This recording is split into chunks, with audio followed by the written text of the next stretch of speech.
Good morning, everyone. We will get started now. Thank you very much for coming, and thank you very much for those of you that watch our video recordings later on. And just a reminder, I'm Paul Beach. I'm head of the lower school. It's lovely to have you here today.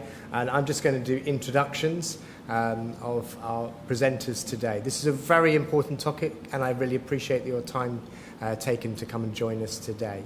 We have Miss Jones and Mr. Hunt, who will talk you through our process and all of the fantastic work we're doing here to develop your children as computer literate and digital citizens of the world. So thank you very much for your time.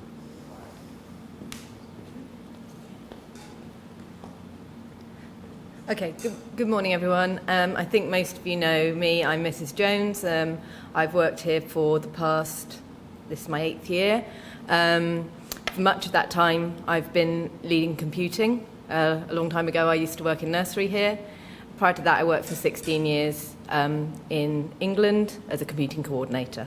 So I've seen many changes in this subject over the years, and there's lots of changes going on in our school right now, which I'd love to share with you because they're very exciting. I'm just going to introduce you to my colleague, Mr. Hunt, who will tell you a little bit about his role.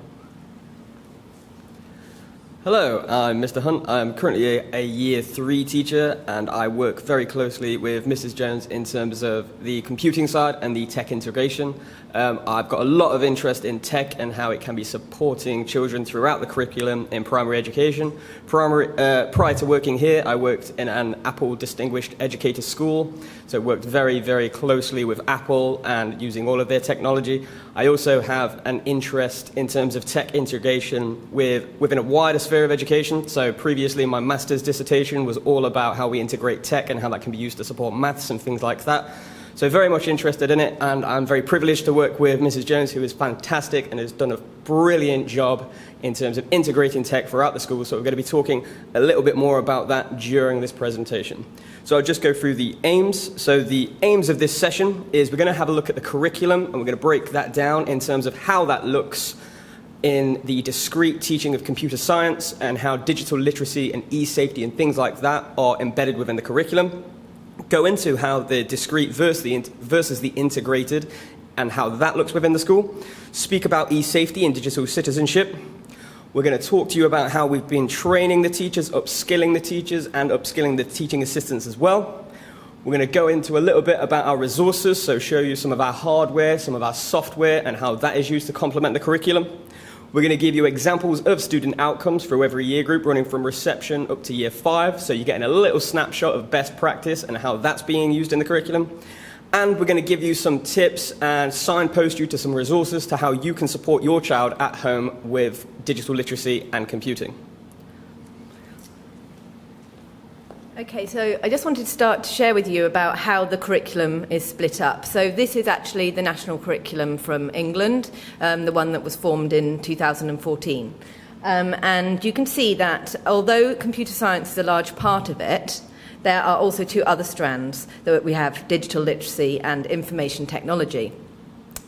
So I've just copied here, you can take a picture if you like, but we'll also send this out to you. I've just copied here the aims of the national curriculum, and you can see that 2 of the aims are the computer science, a link to computer science here.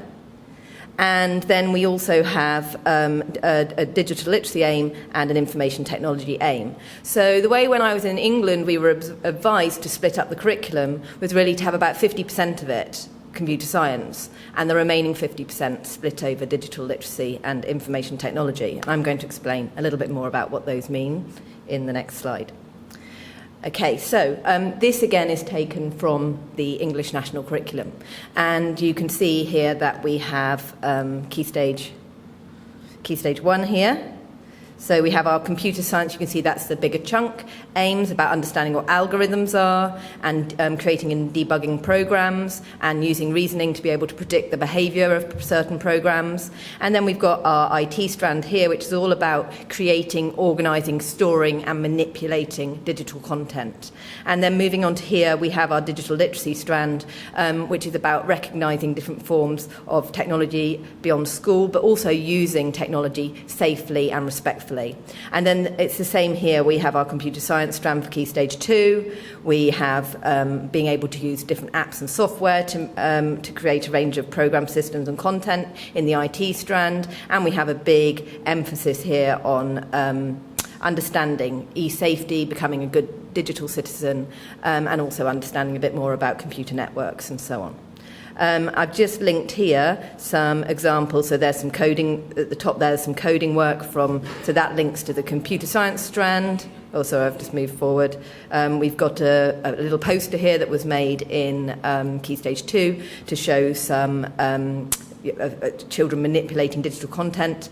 And then there's a nice little picture down here at the bottom of a student who's illustrating a e-safety rule. Okay, so moving on. The way in which we're doing our curriculum at the moment, we have moved slightly. So if you've been here for a while, you may know that there used to be myself and sometimes another computer teacher teaching all of the curriculum in a bubble in the computer lab. And that worked well for a long time, and the children have become very skilled. But what we were noticing, because the thing about leading this subject is it needs to evolve all the time, what we were noticing is the children were becoming very skilled when they came to my lessons, but they may not necessarily apply those skills in class. So sometimes I would teach the coding side of things, but at other times, so I'd be teaching the computer science, but at other times they'd be coming and I would be teaching them how to make a presentation or a video or do some e-safety, and they'd just be doing that 1 hour a week with me. But really, these two elements here, they kind of need to be taught all the time in class. They need to learn how to make presentations in class. They need to know how to make videos. They're going to grow up in this digital age. They need to be able to pick the right tools for the job. So the way in which things are changing now is that I am largely teaching this part here in my computing lab. And the teachers and the TAs, they come and they observe and they team teach the computer science lessons alongside me. So they're learning some of that as well. But that is still taught discreetly, which means kind of separately. But then the digital literacy and the IT side of things, the e-safety, the making presentations, the video, the combining apps to present in different formats, that's now been done in class. Again, I'm often there, so I can be booked out to come and support. I'm going to talk a little bit more about how that works in a moment. And it's working really, really well. And in fact, we're seeing more and more technology going on around the school than ever before. Embedded within everything, we have our e-safety and digital citizen programme, and that's also included within Mr. Parker's curriculum as well, wellbeing. These are just some of the things that we have. Smarty the Penguin with the younger children, which can teach them to be safe online. At the moment, in Year 3, they're looking at the Lee and Kim cartoon, which it takes up a little bit of a level, talks about gaming, because I know that a lot of children in that year group start to play things like Roblox, and just to know that people on there, they are still strangers. There's a lovely site here called Interland. It's made by Google. You may have seen your children playing it before if they've been here a while. It teaches them e-safety skills in a really fun way, like they're playing a platform game, but they have to answer questions to get to certain levels. There's some really good on YouTube Garfield clips, the cat, who also introduces them to all sorts of aspects of e-safety. We also talk to them about places that they can go to if they have any concerns.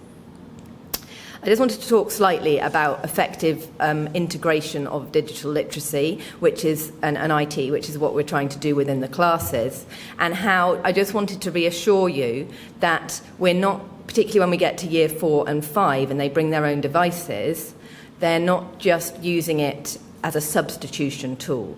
So this is a model that was created by Dr. Ruben, I don't know how to say his surname, and we use it a lot in computing circles or IT circles, that talks about moving from the substitution level up to this redefinition level. So we try not to ever, at Harrow, just work at the substitution level. So, for example, this is where the tech just acts like a direct tool substitute with no functional change. So say, for example, we wanted the children to make a timeline about the Romans. We could just say, make the timeline on your iPad with your Apple Pencil. It wouldn't really be much different to drawing a timeline in their book. That is just at the substitution level. And getting better, we move on to the augmentation level. So it does substitute, but it has some slight improvement. So maybe we ask them to make the timeline, but it's a bit better than when you cut and stick it in your book, because you can move things around easier if you make a mistake. So that shows you using the technology has augmented the making of the timeline process somewhat. But then we move on to make it more powerful, to the modification. So perhaps, and this is tech allows for significant task redesign, so perhaps instead of making a picture timeline, they make a video timeline, getting more powerful. But then if we move to the redefinition level, it's talking about the creation of new tasks previously inconceivable without technology. So, for example, and this has been going on at the moment, the children have been making timelines about the Romans. They've made them in Keynote, and then they've put them into another app called AR Maker, and they've turned their timeline into an augmented reality experience. And what better way to learn the chronology than actually walking through a timeline? And then they did this in Year 5 as well, and for an example, somebody made one about Nelson Mandela's life, and his life stretched down the whole of the Year 5 corridor, which really showed how important and significant his life was. So just a little bit talking about tech integration there. Sorry, I've just done something strange. Okay. So I did say I'd share a bit about teacher and TA upskilling, because obviously if myself and previous teachers have been teaching in a bubble for many years, some of the teachers have been losing a little bit some of their own IT skills, thinking, oh, Mrs. Jones will do that. So there has been a significant emphasis this year on teacher and TA upskilling. So for a start, if they want to do something like the augmented reality timeline, they can book me and or Mr. Hunt to come and help. So we've done, we'll have maybe the whole of a year group in here, and we'll model how to make this new technology, such as the augmented timeline. And then, so I'm actually teaching then all of the students, all the TAs, all the teachers at the same time. And then they go back into their classes, and I'm floating around if they need any help, or if there's one particular teacher who's a bit nervous about the new technology, they might book me to support those lessons. There's been a lot of team teaching going on, and coaching has been in place as well. And all teachers and TAs are attending regular training on a Tuesday after school. And you'll see here some badges. They're my Apple Teacher badges. We're training, myself and Mr. Hunt are both Apple teachers, and we're training all of the staff to become Apple teachers themselves. So far, we've got about 50% have got all their badges now, and we're aiming for the end of the year for all of the teachers and TAs to have all their badges.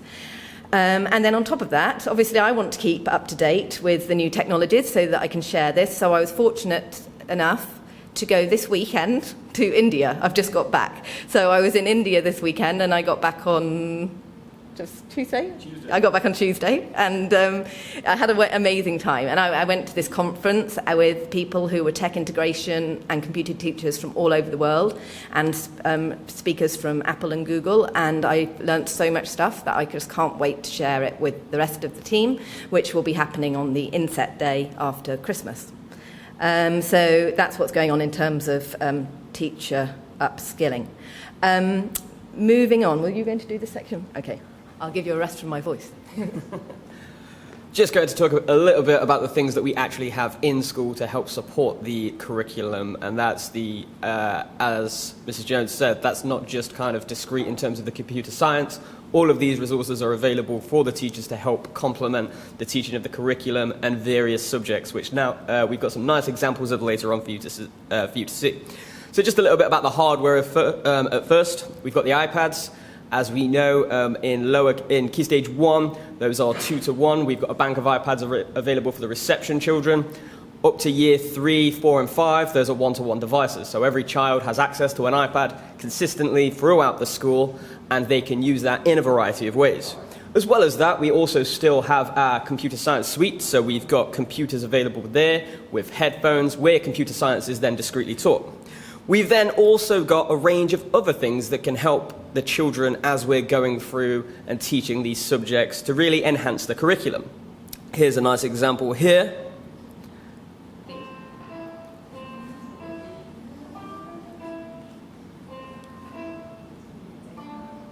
again, where the child would have worked through to actually program this and then themselves work out how to use that technology to then use the bananas to create something like that. We've got our virtual reality headsets, which we are actually going to be in the process of updating as well, which again is brilliant in terms of experiences for the children. So when we're learning things in history and we're learning about Pompeii or volcanoes and things like that, what better way to learn about it than put on the VR and actually go and explore these places and then really enrich the curriculum there.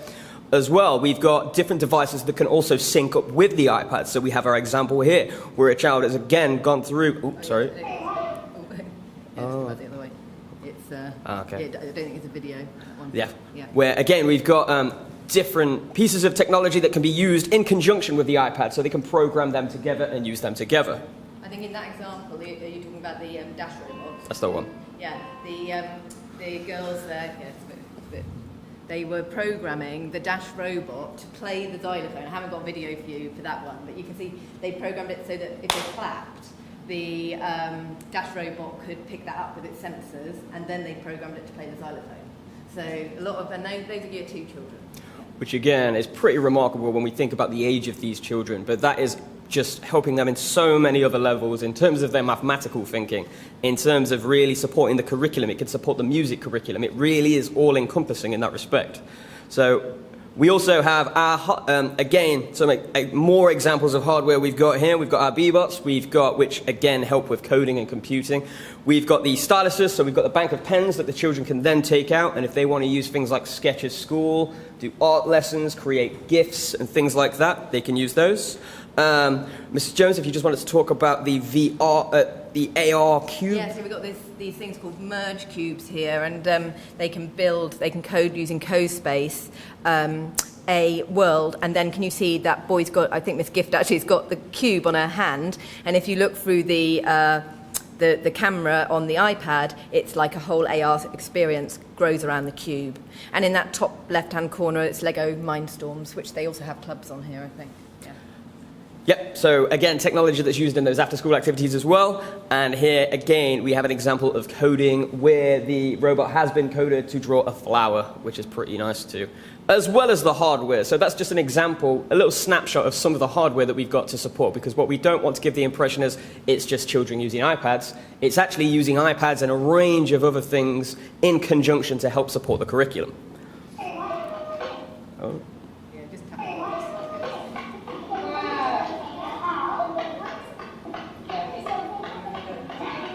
So again, they would have used that computational thinking to actually work out how to do that. As well as that, so when we're thinking about the iPads, we do have a wide range of apps. And here is just a very small example of some of the apps that are pre-installed on the iPads. So we have the Resilience Project, which the children work through, various apps to help support in terms of AR. So we've got our AR Maker. Things like GarageBand that can help with the music curriculum.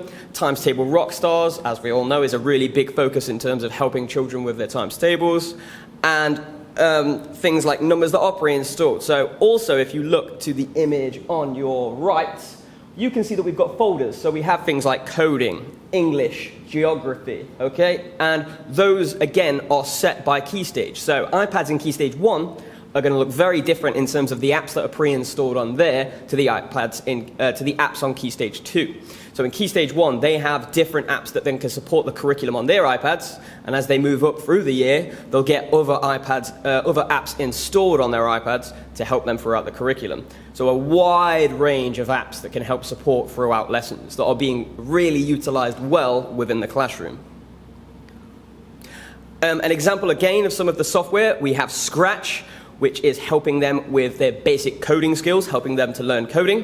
CoSpaces is fantastic. It is an app that will help, and a website, sorry, that will help them, and an app with their augmented reality. So very, very user-friendly, and what is great to see as well, the explicit teaching of augmented reality. So it's not just a case of using this app, here, have a go, it's really fun, but the children are gaining that understanding of what augmented reality is. So here is an example in Year 2 when we were learning about endangered animals, and we were learning about the black rhino and how that is endangered. And there you can actually project the rhino into their environment that they've created. I don't know if you want to talk. talk about bits. But And then over when we get to year 5, I start to introduce in the discrete computing lessons a little bit of text-based coding to try to prepare them for year 6. So moving away from the block-based coding that can be found in CoSpaces and Scratch to learning a bit of early JavaScript in Bitsbox, and they get to make their own simple apps, where first they start tinkering with text-based coding and changing little elements, and then they start to learn a little bit of it in their heads and begin to make their own very basic apps. And it's a project that we do in year 5 that they really enjoy.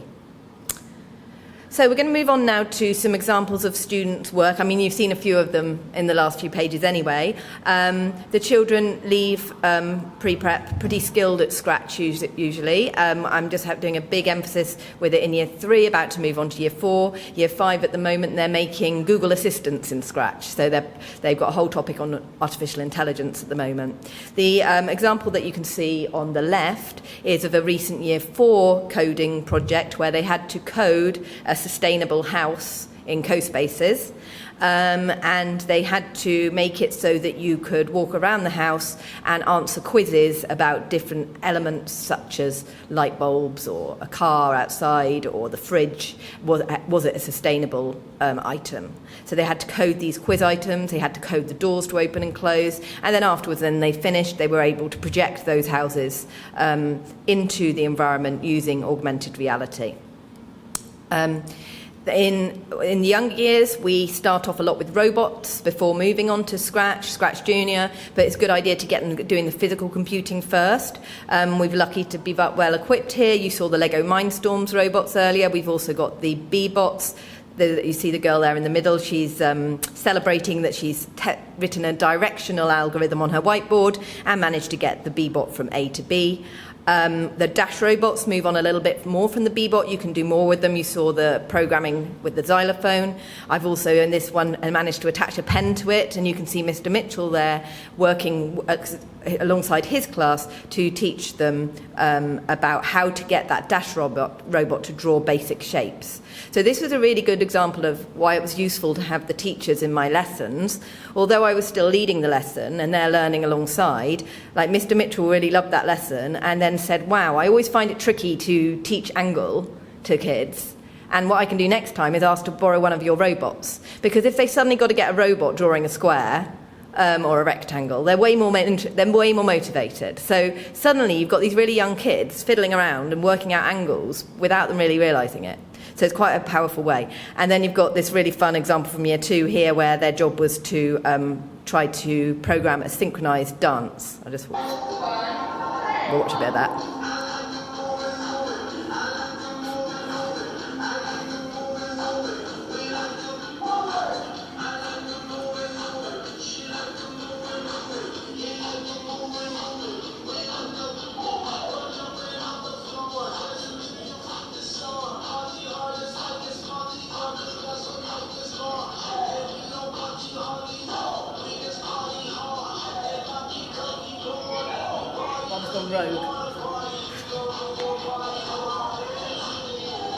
Anyway, you get the idea, so that's quite a bit of fun for them.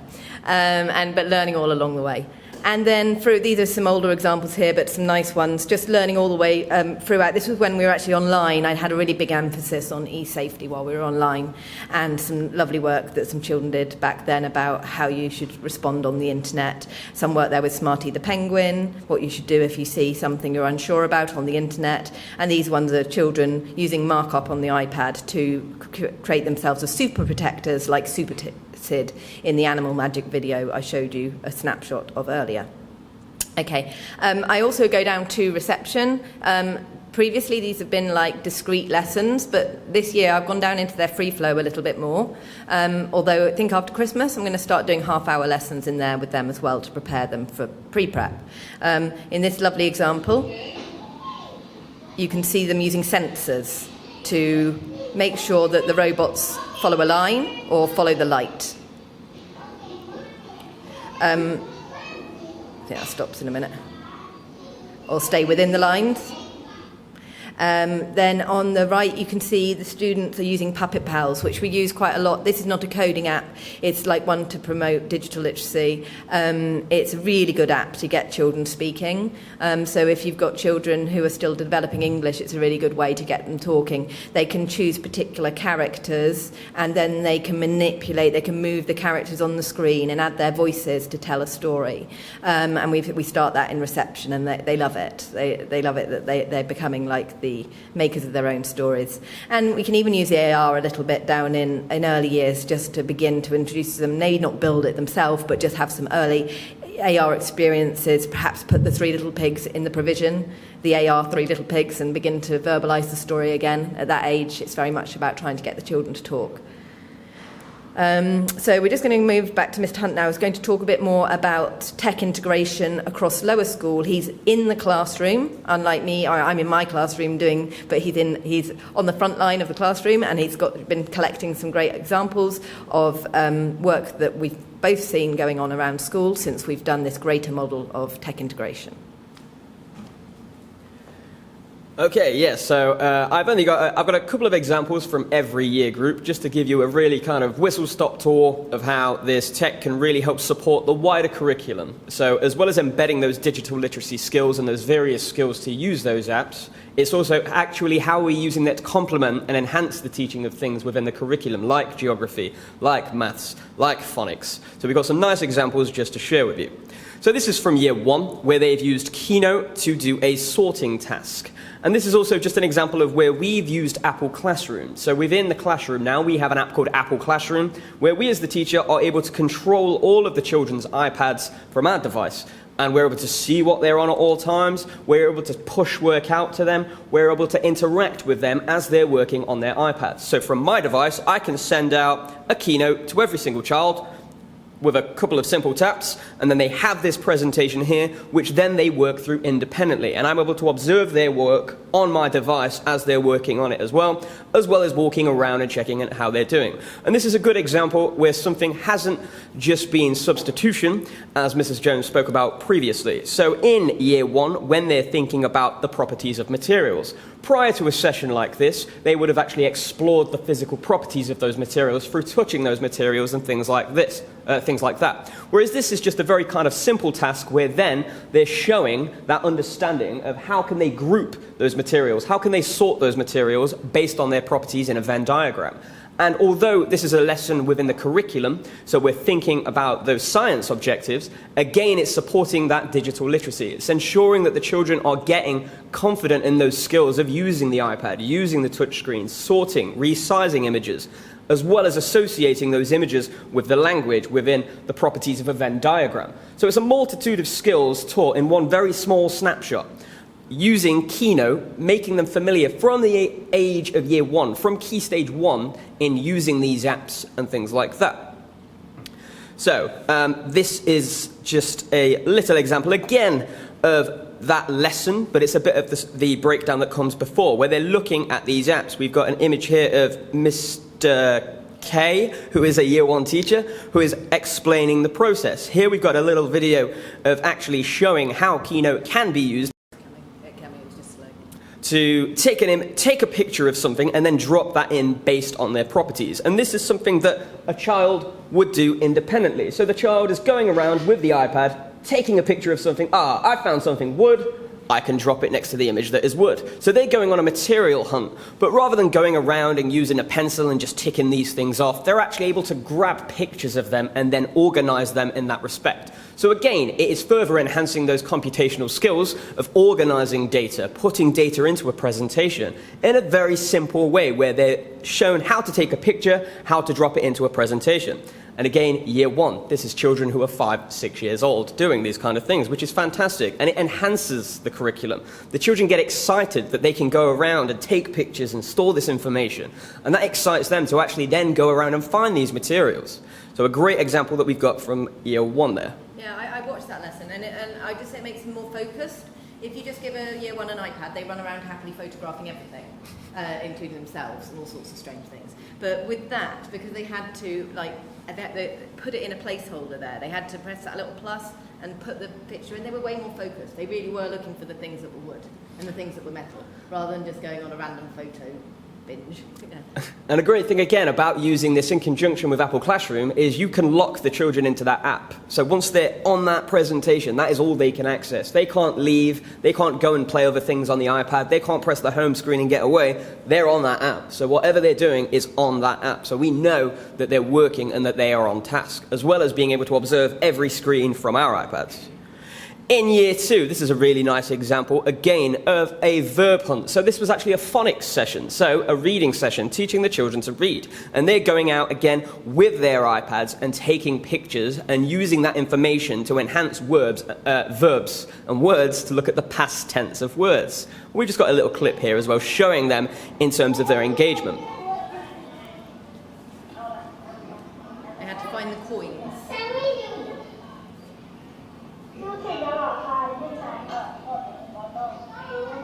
And as you can see, out hunting for those coins, which works in conjunction with that task, thinking about the past tense verb. They had to find a coin, and it would have a word on it like, I don't know, there's one up there, twist, or hop, or explore.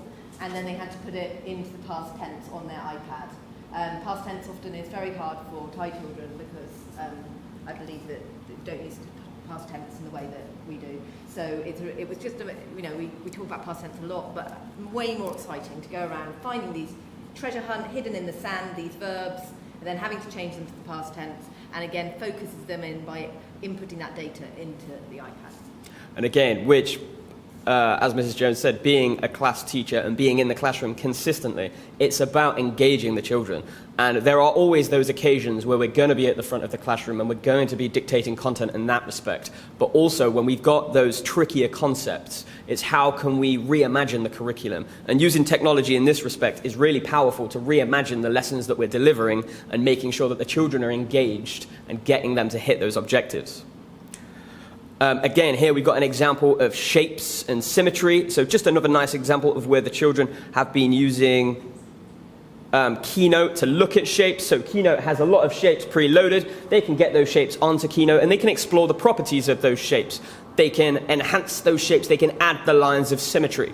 So a lot of the time, this, again, is in conjunction of using other things. So within the maths curriculum, we have that mastery approach where we're using those concrete resources, where they'll be manipulating actual shapes. From there, they go into the pictorial. A good branch between the concrete and the pictorial in terms of the maths mastery curriculum is using things like this in terms of technology, where they've still got the image, but they can actually manipulate it on screen. They can add and enhance and adjust it in that respect. So just further deepening their mathematical understanding.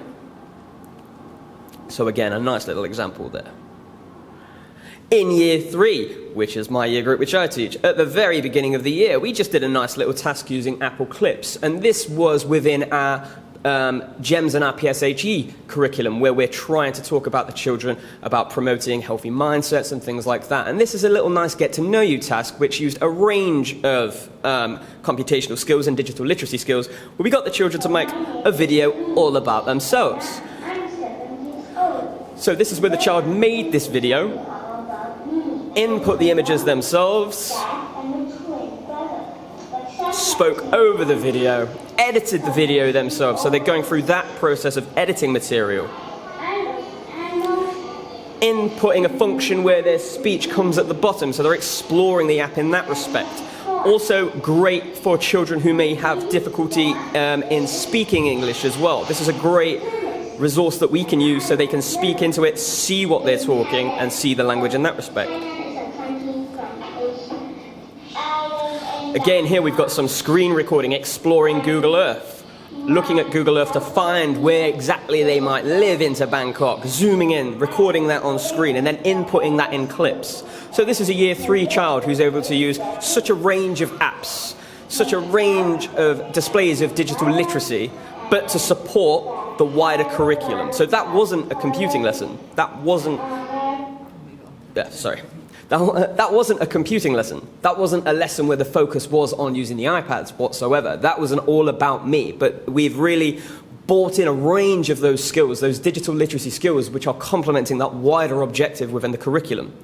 And here again in year 3, we've just got an example of an animated GIF infographic, which children are very good at using. So this is just a very short example of where children can make their own GIFs, and they can animate them, make them interactive, which again, if we're focusing on something like sustainability, like the environment, it's just those little hooks into learning that can generate those discussions, but we're using technology to help enhance that understanding. In year 4, I know this was used as a previous example with those interactive posters, but again, it's using a range of digital literacy skills. So here, this poster was about wasting water. So the children are putting that information about wasting water, but they're doing it in conjunction with digital literacy. So they're making those presentations, they're having to work things out, they're having to edit, they're having to animate and different things like that, which is lovely to see. And we've got some research and digital storytelling here. If you just wanted to talk about this picture, Yes. sorry. So yes, in this example, I just happened to be walking down the year 4 corridor to go somewhere else when I bumped into these children. In the first picture here, she was, I'd just finished training all the teachers in how to use Keynote, the Apple app Keynote, but I hadn't actually thought about how it could be used to tell stories. I mean, Keynote is usually a presentation tool, but as you've just seen, you can make timelines in it, you can make animated GIFs in it, you can do all sorts. And these children had suddenly decided they could make a story about the Romans, recording their voices into it, and using the animation features from, it's basically like a more powerful PowerPoint, to animate their characters. So they were telling stories about Romans. And the other picture is just showing a general year 4 class, just using them for research purposes. Oh, and I wanted to go back to that picture there on the right. It's a picture of, we talked earlier when I was talking about Dr. Rubin's model, SAMRA model, of moving up to the up from the substitution level up to the redefinition level. What you can see there is the final outcome of a Roman timeline that Amelie in year 4 has projected onto the playground there. And she did a beautiful one. It was all in colour as well, and you could even see shadows underneath each part of her timeline. Okay. We've got a wonderful example here in year 5 where they have made their own app prototype. This is a video as well, isn't it? Yeah, this is happening on play. Yep. A fantastic example of some year 5 work where they've looked at the Hmong community. 3000 BCE was when the Hmong tribe was originated. So here again, you've got augmented reality timeline Places where people migrate was Laos. that the children is narrating. 1893, 1940, France invaded Laos and made them really angry. In 1947, the Hmong people were finally. I just did a bit screen recording. There's a bit more going on. He made such a huge app here. It would take us like 15 minutes to show you all. The Hmong tribe houses are made of wood and bamboo. Like all of us around the world, the Hmong tribe celebrates New Year and Christmas. And what's really impressive about that is actually that this child went home and completed a lot more additional work. In his own time, because he loved it so much. So he did that timeline in his home. Which The just, Hmong tribe houses are made of wood and bamboo. which again proves how effective that technology can be as a hook for learning to get the children involved. So that child enjoyed that so much that they went home and created more digital content about the Hmong community. So although, yes, they're really embedded and they're really focused on using that technology, they're still learning and hitting those wider objectives. Like previously, they would have made a poster.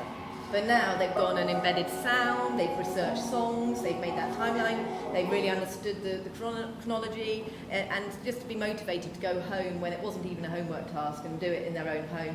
And what's going on there is a bit of what is called in tech terms app smashing. So they've gone into different apps and put them all into one. So Google Earth was screen recorded. In order to go into there, had to go into YouTube and find that clip of the music, and much more. We would have used AR Maker to make the timeline, and so all those skills that were taught, the child then went and consolidated and took into their home and made this fantastic outcome, which obviously gained a head teacher award. And again, another example of just a different app. So iMovie's making movie trailers based on inspirational leaders. So in year 5, again, this would have been a part of a session where they're talking and they're learning about inspirational leaders. But rather than doing something like making a poster, like noting down the information that they already know, how teachers can then enhance that and get children really involved in that. So here's an example of an inspirational leader movie trailer for Martin Luther King. iMovie, they used iMovie for this one. Yeah.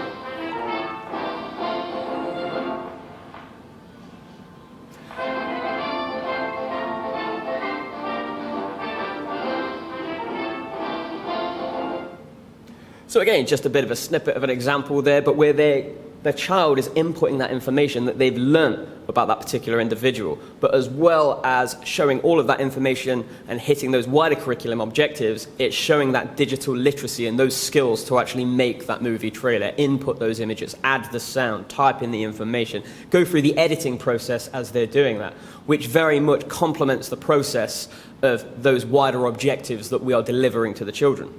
If you think about that, they've got to research, get the right photos, find the right times, match those up, record the sound, learn the digital skills of how to use iMovie, learn editing skills. They've learned so much in just a few lessons. And again, I am constantly impressed by seeing how great the children are on these devices. As we know, they are digital natives. They're growing up in a digital world. And everything that they're doing is now able to be represented in school, but to support the curriculum, to really enhance what they're learning. Here's just another example of a child talking over their trailer and just introducing it a little bit. Parent expert.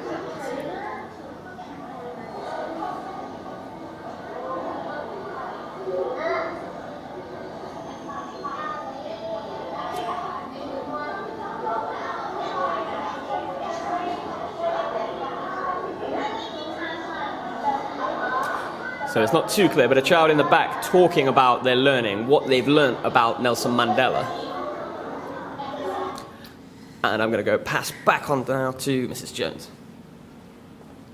Okay, I often get questions on how to support your child at home, and there's just, if you want to do a bit of extra coding at home, the top link, and you will have this presentation shared with you, takes you to this website called Hour of Code.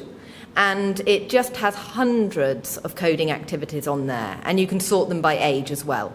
So if your child is a keen coder and they want to practice more, it's completely free, and I recommend using it. They can literally click on them. If there are some work on iPad, some work on computer. We would like to encourage a little bit more computer use if you have a device in your home, because one of the things we are discovering post-pandemic, and it's the same with my children, I have 2 children, I should have said, they've very much been used to the iPads. So if you do have a laptop or a computer in your home, it's quite a good idea to get them to have some experience with that as well, if they didn't in the pandemic. I'm having to do a little bit of work picking up on just like mouse skills with the younger children, keyboard skills. They don't know how to do a question mark or something like that. But even in year 5, we were doing the lessons in Scratch on the computer because there's more functionality in Scratch if you're on the computer. And what would have a lesson which normally would have taken me 1 lesson ended up taking 2 lessons, because a lot of the children had forgotten how to copy and paste a picture from the internet, because they're so used to just being able to press it on their iPad, save image. And so it's a few more steps on a computer, right click, save as.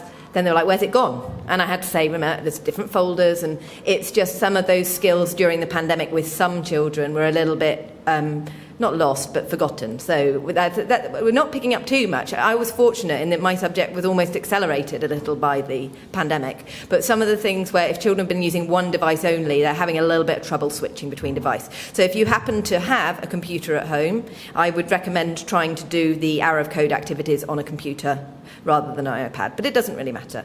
Of course, with Scratch, it's always been free, always will be free. There's lots of starter projects on there, but many of the children higher up the school are pretty competent at using it already. The third link is a link to commonsensemedia.org. I've actually just put the Roblox review on, but if you go on to that one and then go back, you'll be able to see that Common Sense Media has got guides for every kind of game that is popular with children right now. And I know when mine were keen on Roblox, and my youngest child still is, It's really important. I actually like Roblox a lot. Like my daughter Iona in year 4, her best friend moved to China. So they play on Roblox together and they build these disco rooms with unicorns in and things, and they look really happy. But at the same time, you have to be careful because there's people who are in the chat who may not be their friends. So I allow my children to use Roblox, but I say you can only be friends with somebody that you know in real life. So not to accept those friend requests of someone. It may well be another 8-year-old, but it might not be. So this third link there gives you some guide to Roblox, but there's many other guides to different games, Fortnite, so on, in there.